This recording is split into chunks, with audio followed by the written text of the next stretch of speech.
The incident under review happened at the Pugmill, which is a waste processing plant. Arsenic dust is moistened in the Pugmill, where 15% water is mechanically mixed with the dust using a twin-pedal screw. The wetted dust is then loaded by front-end loaders onto a tipper truck and taken to the hazardous waste facility. One Wednesday afternoon, a maintenance fitter and crew were issued with a work permit to repair loose and broken paddles on the screw conveyor shaft of the Pugmill, the second time in the month that had happened. The crew started with repairs at 4 in the afternoon and left the site at 8 in the evening after they had replaced the paddles on the top row of both shafts, leaving the rest of the job to a second fitter. He completed the job at 11 o'clock that night, after which the Pugmill was started up, running during the night shift. When Assistant Fitter 2 arrived at the Pugmill, Assistant Fitter 1 was already busy with the repair work, with the hot metal superintendent looking on. On this afternoon, Assistant Fitter 1 told Assistant Fitter 2 that they could not lock out the electrical distribution board. Instead, they had to do a lockout at the Pugmill start-stop, as they had to regularly start and stop the mill to turn and rotate the shaft. This is done to reach the paddles for repair on the underside of the shaft, since it is impossible to turn the shaft by hand. Both assistant fitters got into the trough of the Pugmill to do the repairs, with Assistant Fitter 1 at the discharge end and Assistant Fitter 2 on the gearbox end. The hot metal superintendent was standing on the catwalk, approximately 1 meter away from the stop-start button for the Pugmill.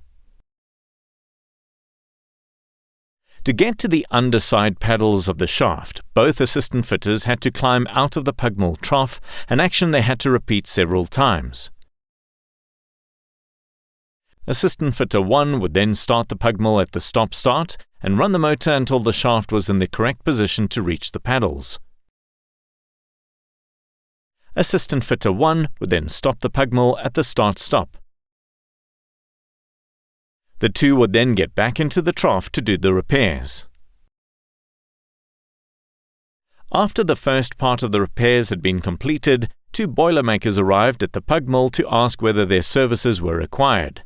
The boilermaker was standing on the platform near the start-stop for the Pugmill, close to the hot metal superintendent, with his assistant behind him, a few meters away on the top of the stairs. At no point while observing the repair work did anyone, the hot metal superintendent, the operator or boilermaker, or the assistant fitters themselves, stop the unsafe practice of climbing into the Pugmill trough without the Pugmill motor being effectively isolated. It is at this point that witness statements start to differ, resulting in 2 versions of the sequence of events. Both assistant fitters got out of the trough of the Pugmill, and Assistant Fitter 1 then asked the hot metal superintendent to start the Pugmill to turn the shaft. When the Pugmill was stopped again, both assistant fitters got back into the trough. With Assistant Fitter 1 positioned inside the trough, the boilermaker asked why they had not locked out at the stop-start, stating that the situation was unsafe. While the hot metal superintendent and the boilermaker discussed the lockout, Assistant Fitter 2 climbed out of the trough, while Assistant Fitter 1 remained inside. Next, the boilermaker removed the padlock from the top of the stop-start, trying to get it into the lockout points on the stop button. When the hot metal superintendent tried to assist, and it is unclear exactly what happened, but somehow the Pugmill was accidentally started, with the Assistant Fitter 1 still inside. Assistant Fitter 1 was pulled into the rotating Pugmill shafts by his feet. After the assistant fitters had finished with the work, Assistant Fitter 2 got out and removed his lock from the Pugmill start-stop. While Assistant Fitter 1's lock was still on the lockout point, the boilermaker touched this lock, pointing out that lockout had not been done correctly. Assistant Fitter 1 then climbed out of the trough, removed his lock from the stop-start, started the Pugmill and walked around to the opposite side of the Pugmill to do a visual and audio inspection of the paddles and shafts, positioned with his foot on the lip of the trough, looking down to the shafts with Assistant Fitter 2 standing to his right, almost shoulder to shoulder. At some point, Assistant Fitter 1 must have slipped, falling into the Pugmill while it was running and pulled into the rotating Pugmill shafts by his feet. At 5 minutes before 3, with someone pressing the stop button, the Pugmill stopped, but too late to save the Assistant Fitter. He was caught between the right shaft and the right trough wall, with the paddles and shaft at pelvis height, crushing his entangled legs and pelvis. The hot metal superintendent and the boilermaker immediately left the scene to get assistance and notify emergency response.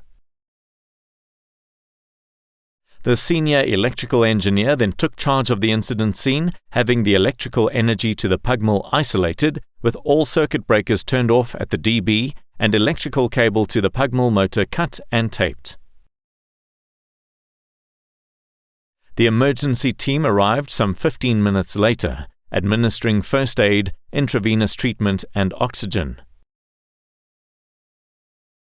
Their rescue effort took 35 minutes. They had to use a cutting torch to cut away the shaft from both ends to get the assistant out. At about 4 p.m., an ambulance took the injured to the nearby hospital, where he received further CPR and 3 rounds of electrical shock in vain. In vain. Some 10 minutes later, at 12 minutes past 4, having suffered severe injuries, the Assistant Fitter passed away.